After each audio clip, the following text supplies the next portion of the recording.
বক্করের সাথে ইসলামের পথে। আসসালামু আলাইকুম বাবা। ওয়ালাইকুম আসসালাম। বাবা, আমি একটু আব্দুর রহমানদের বাসায় যাচ্ছি। কেন বাবা, কোনো দরকার? এত সকালেই আব্দুর রহমানদের বাসায় কেন? আব্দুর রহমান অসুস্থ বাবা। কয়েকদিন আগে ওর বাবা অসুস্থ হয়েছিল, এখন আবার আব্দুর রহমান। কি হয়েছে আব্দুর রহমানের? গতকাল রাত থেকে নাকি অনেক জ্বর। বেচারা ওর বাবাকে নিয়ে এতদিন অনেক পরিশ্রম করেছে, এখন নিজেই অসুস্থ। আচ্ছা যাও বাবা, সাবধানে যেও। আর আমার কাছ থেকে কিছু টাকা নিয়ে যাও, ওর জন্য কিছু ফল কিনে নিয়ে যেও বাবা। ঠিক আছে বাবা, অনেক ধন্যবাদ তোমাকে। দাও। ওকে দেখে তাড়াতাড়ি বাসায় এসো। আজ কিন্তু শুক্রবার, পবিত্র জুমার দিন। দুজনে একসাথে জুমার নামাজ আদায় করতে যাব ইনশাআল্লাহ। জি বাবা, আসবো তাড়াতাড়ি ইনশাল্লাহ। আমি বের হচ্ছি। আসসালামু আলাইকুম। ওয়ালাইকুম আসসালাম।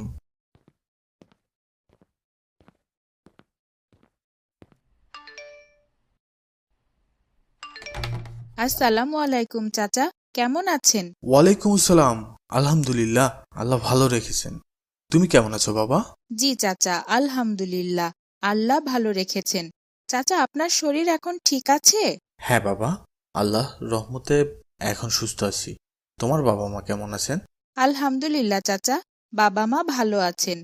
চাচা, আব্দুর রহমান নাকি অসুস্থ, ওকে দেখতে এসেছি। হ্যাঁ বাবা, এসো ভিতরে এসো। আসসালামু আলাইকুম ভাই। ওয়ালাইকুম আসসালাম। কেমন আছো আবু বক্কর? আলহামদুলিল্লাহ ভাই, আল্লাহ ভালো রেখেছেন। তোমার শরীর এখন কেমন? এখন জ্বর নেই, কিছুটা কম ভাই। কিছুক্ষণ আগেও অনেক জ্বর ছিল।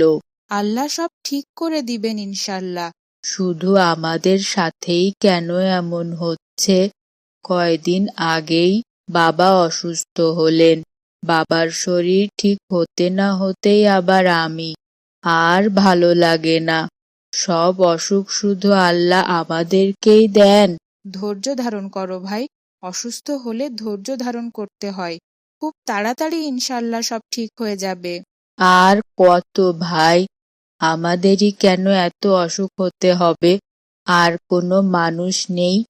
এত নামাজ আদায় করি, আল্লাহর পথে চলি, তবুও আল্লাহ আমাদেরই অসুখ দিবেন?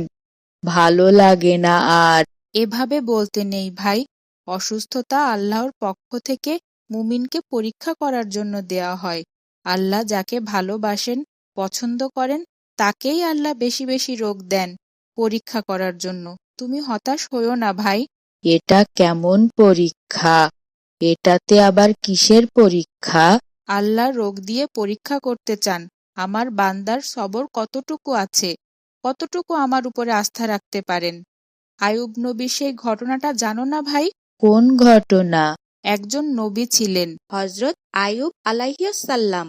আল্লাহ ওনাকে এক নয় দুই নয় দীর্ঘ 18 বছর একটানা খুব ভয়ানক রোগ দিয়েছিলেন। ওনার সমস্ত শরীরে বিষাক্ত পোকা ধরেছিল, হাত পা পোকার আক্রমণে পচে গিয়েছিল। এই 18 বছর ধরে তিনি কখনো এক মুহূর্তের জন্যও ধৈর্যহারা হননি, হতাশ হননি, আল্লাহর উপরে আস্থা রেখেছেন। তারপর আল্লাহ খুশি হয়ে তাকে আবার সম্পূর্ণ সুস্থ করে দিয়েছিলেন। উনি তো আল্লাহর একজন নবী ছিলেন, আল্লাহর সব ধরনের ইবাদত করেছেন, তবুও আল্লাহ তাকে এত কঠিন রোগ দিয়েছিলেন। আর তোমার তো কিছুদিন হয়েছে তুমি অসুস্থ। ধৈর্য ধারণ করো ভাই, নিশ্চয়ই আল্লাহ সবকিছু ঠিক করে দিবেন। হ্যাঁ ভাই, আল্লাহ ভরসা। দোয়া করবে আমার জন্য। অবশ্যই, তুমি নিজেও আল্লাহর কাছে দোয়া করবে ভাই। আর অবশ্যই মনে রাখবে, আল্লাহ অসুস্থতা দান করেন তার বান্দাকে পরীক্ষা করার জন্য। তাই অসুস্থতাতে আমাদের অবশ্যই সবুর করতে হবে, বেশি বেশি আল্লাহর ইবাদত করতে হবে ভাই। হ্যাঁ ভাই, আমি দুঃখিত। আবু বকরের মা, আবু বকরের মা। আসসালামু আলাইকুম। কিছু বলবেন? ওয়ালাইকুম আসসালাম। হ্যাঁ, আবু বকর আব্দুর রহমানদের বাসায় গেছে, এখনো তো এলো না। জুমার আজান হচ্ছে। সম্ভবত কোনো কারণে আটকে গেছে। আপনি মসজিদে চলে যান, আবু বক্কর আসলেই ওকে আমি পাঠিয়ে দিব। আমি তো ওকে বলে দিলাম জুমার নামাজের কথা, কিন্তু এখনো এলো না। আপনি চিন্তা করবেন না, আবু বক্কর আসলেই আমি ওকে নামাজে পাঠিয়ে দিব। ঠিক আছে, আমি তাহলে নামাজ আদায় করতে যাচ্ছি, তুমি ওকে পাঠিয়ে দিও। আচ্ছা, ঠিক আছে। মা, মা, তাড়াতাড়ি খাবার দাও মা, প্রচুর ক্ষুধা পেয়েছে। আসসালামু আলাইকুম বাবা। ওয়ালাইকুম আসসালাম। তুমি কি এখনই আব্দুর রহমানের বাসা থেকে আসলে বাবা? হ্যাঁ বাবা, এসেই হাত মুখ ধুয়ে খাবার খেতে আসলাম। আব্দুর রহমানের শরীর এখন কেমন? জ্বর কি একটু কমেছে? হ্যাঁ বাবা, জ্বর একটু কম, কিন্তু অনেক হতাশ হয়ে গেছে। কিছুদিন আগেই ওর বাবা অসুস্থ ছিলেন, এখন আবার ও অসুস্থ, অনেক বেশি হতাশ হয়ে গেছে। তুমি ওকে বুঝিয়ে বলনি অসুস্থতা আল্লাহ তার বান্দাকে পরীক্ষা করার জন্য দান করেন? জি বাবা, বলেছি। তুমি আজ জুমার নামাজ আদায় করেছিলে? তোমাকে তো মসজিদে দেখতে পেলাম না। তুমি কি আব্দুর রহমানদের বাসার পাশের কোনো মসজিদে জুমার নামাজ আদায় করেছো বাবা? না বাবা, আজ জুমুয়ার নামাজটা আদায় করা হয়নি। আব্দুর রহমানদের ওখান থেকে বের হতে একটু দেরি হয়ে গিয়েছিল। জুমুয়ার নামাজের সময় শেষ হয়ে গিয়েছিল বাবা। পরে বাসায় এসে জোহর নামাজ আদায় করলাম। তুমি কি জানো আমাদের মুসলমানদের জন্য জুমার নামাজ কতটা গুরুত্বপূর্ণ? কেন বাবা, জুমুয়ার নামাজ কি অনেক বেশি ফজিলতপূর্ণ? হ্যাঁ বাবা, এটা ত্যাগ করা তোমার মোটেও ঠিক হয়নি। জুমার গুরুত্ব আল্লাহ তাআলার কাছে এত বেশি যে কুরআনে জুমা নামে একটি একক সূরাই নাজিল করা হয়েছে। আর আল্লাহ তাআলা কুরআনে বলেছেন, হে মুমিনগণ, জুমার দিন যখন নামাজের আহ্বান জানানো হয় তখন তোমরা আল্লাহর স্মরণে মসজিদে যাও, দুনিয়াবি যাবতীয় কাজকর্ম ছেড়ে দাও, এটা তোমাদের জন্য কল্যাণকর। বাবা, জুমুয়ার নামাজ কেন এত বেশি ফজিলতপূর্ণ?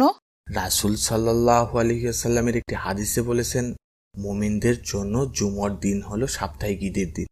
তিনি আরো বলেন, যে দিনগুলোতে সূর্য উদিত হয় ওই দিনগুলোর মধ্যে জুমার দিন সর্বোত্তম। কারণ কি জানো বাবা? ওই দিন হযরত আদম আলাইহিস সালামকে সৃষ্টি করা হয়, ওই দিনই তাকে জান্নাতে প্রবেশ করানো হয়, আবার ওই দিনই তাকে জান্নাত থেকে বের করে দেওয়া হয়, আর ওই দিনই কিয়ামত অনুষ্ঠিত হবে। তার মানে কি বাবা, শুক্রবারের দিন কিয়ামত অনুষ্ঠিত হবে? হ্যাঁ বাবা, পৃথিবীর শেষ দিন মানে কিয়ামতের দিন হবে শুক্রবার। মহান আল্লাহ কোনো এক শুক্রবারই পৃথিবীতে কিয়ামত ঘটাবেন। আর রাসূল সাল্লাল্লাহু আলাইহি সাল্লাম বলেন, যে জুমার দিন গোসল করে সুন্দর পোশাক পরে সুগন্ধি ব্যবহার করে মসজিদে জুমার নামাজ আদায় করতে যায় আর কোনো মুসল্লিকে কষ্ট না দিয়ে নির্ধারিত নামাজ আদায় করে, তাহলে তার এই আমল আগের জুমার দিন থেকে পরের জুমা পর্যন্ত সব সগীরা গুনাহের জন্য কাফফারা হয়ে যায়। তাহলে তো বাবা, আমার জুমুয়ার নামাজ ত্যাগ করা একদম উচিত হয়নি। আমি তো কিছুই জানতাম না বাবা, আমি দুঃখিত। হ্যাঁ বাবা, আরেকটি মজার ব্যাপার কি জানো বাবা? কি বাবা? তিরমিজ শরীফে এসেছে, জুমার দিন পবিত্র হয়ে হেঁটে হেঁটে আমরা যখন মসজিদে যাই তখন আমাদের প্রতি কদমের বিনিময়ে আল্লাহ তাআলা 1 বছর সিয়াম ও কিয়ামের সওয়াব দান করেন। সুবহানাল্লাহ, আমি তো তাহলে অনেক ভুল করে ফেলেছি বাবা।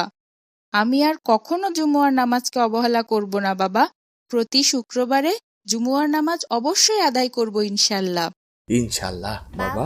মায়ের বাধ্য ছেলে অভিযোগ কারণাই। মজার মজার সব ইসলামিক কার্টুন পেতে আমাদের চ্যানেলটি এখনই সাবস্ক্রাইব করুন আর পাশে থাকা বেল আইকনটি প্রেস করুন।